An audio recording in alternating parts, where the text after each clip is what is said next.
নিশ্চয়ই শয়তান তোমাদের প্রকাশ্য শত্রু, তোমরা শয়তানের পদাঙ্ক অনুসরণ করো না। তো এই যে নেক্সট শুরুতে শয়তানের ধোঁকা, শয়তান এসে আমাদেরকে যখন বলার চেষ্টা করবে যে তুমি পিজি দেখছো, তুমি হয়তোবা খারাপ কাজ করছো, তুমি মাস্টার ব্রেড করছো, এই টাইপের এই কাজগুলো করছো, তুমি ভালো তুমি নামাজে যাবা না, তুমি রোজা রাখবা না, এই কাজগুলো করা যাবে না। কেন করা যাবে না? নেক্সট শুরুতে শয়তানের ধোঁকা বইয়ের নামটার মধ্যে বুঝতে পারছেন। পাশাপাশি আমরা যেটা বললাম যে ভালো কাজ মন্দ কাজকে মিটিয়ে দেয়। পাশাপাশি আলহামদুলিল্লাহ আমি অনেক মানুষের বায়োগ্রাফি পড়ার সুযোগ হইছে।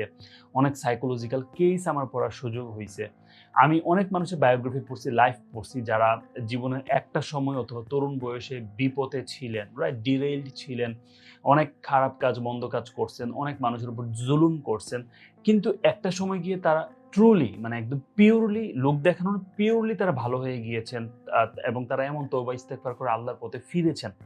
এইটার একটা অন্যতম কারণ আমি মোস্ট অফ দ্যা কেসেস দেখেছি তারা